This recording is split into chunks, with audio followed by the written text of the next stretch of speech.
হেৰা ভাইটি, এই নগেনৰ ঘৰলৈ যোৱা বাটটো কোনফালে আছিল? নগেনৰ ঘৰলৈ ন? নগেন নগেন ৰ'ব কৈ আছোঁ শুনক। আপুনি এই গলিটো দেখিছেনে? দেখিছোঁ। আপুনি এই গলিটোৱেদি গুচি যাওক। যোৱাৰ পিছত অলপ দূৰ যোৱাৰ পিছত 3টা ৰাস্তা পাব। প্ৰথম ৰাস্তাটো নোসোমাব, দ্বিতীয়টো নোসোমাব, 3 নম্বৰ ৰাস্তাটোত সোমাই যাব। তাৰপিছত 3 নম্বৰ গলিটোত সোমাই যোৱাৰ পিছত 3খন আছাম টাইপৰ ঘৰ দেখিব।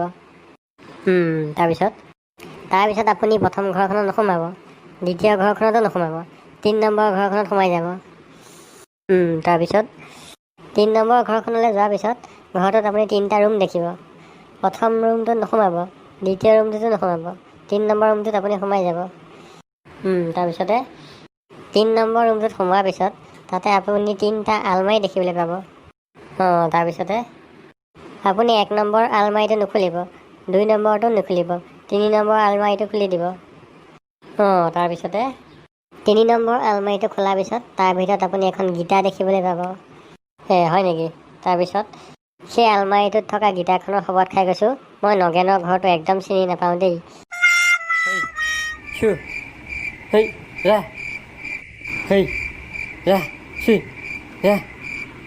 এইবিলাকৰ পৰা একদম শান্তি নোহোৱা হ'ল দেই। ফেঁচাবিলাকৰ পৰা কি যে মাতডাল দি থাকিব নহয়।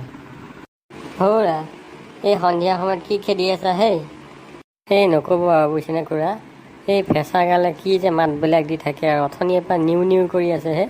এই মাতটো দিলেই মানে মোৰ বৰ ভয় লাগে। হয় নেকি? তোৰনো এই ফেঁচাৰ মাত শুনি কিয় ভয় লাগে বাৰু কচোন তই? কি ক'ব আৰু বুজিছেনে, এই যে ফেঁচাটোৱে নিউ নিউ কৰি আছে, ইয়াৰ তাৰমানে কাৰোবাৰ এটাক নিবলৈ মন, তাৰমানে কাৰোবাৰ এটা মৃত্যু কামনা কৰি আছে তইহে জান সি কি ভাবি পেলাই মাতিছে, তই কেনেকৈ জানিলি বাৰু কচোন? কেলে যোৱা বছৰ ৰবীনৰ দেউতাক মৰোতে 10 দিনমান আগৰ পৰা ফেঁচাটো এনেদৰে নিউ নিউ কৰি আছিলে। তাৰপিছত 10 দিনমানৰ পিছত ৰবীনৰ দেউতাক ঢুকালে। বাৰু তোৰ কথা মানিছোঁ, ৰবীনৰ দেউতাকক নিবলৈনো 10 দিন সময় লাগেনে ফেঁচাটো? লাগিবতো, কাৰণ ৰবীনৰ দেউতা কম শকত আছিল নে? 6 মাহমান পিছত সেই খগেনৰ মাকৰ কথা মনত নাই জানো? ফেঁচাটোৱে 5 দিনমান নিউ নিউ কৰাৰ পিছতেই খগেনৰ মাকৰ মৃত্যু হ'ল। খগেনৰ মাক অলপ ক্ষীণ আছিল যে ন, সেইকাৰণে 5 দিন লাগিল।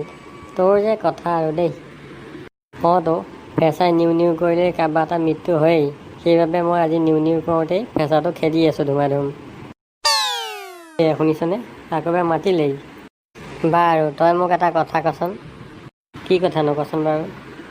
এই দিল্লীৰ চাইডে বাৰু ফেঁচা আছেনে নাই? আছে, কিয় নাথাকিব আকৌ। বাৰু তেতিয়াহ'লে দিল্লীৰ ফেঁচাটোৱে বাৰু নিউ নিউ বুলি ক'বনে লে যায়েংগে বুলি ক'ব? তই বাৰু মোক ভালকৈ বুজাই দেচোন।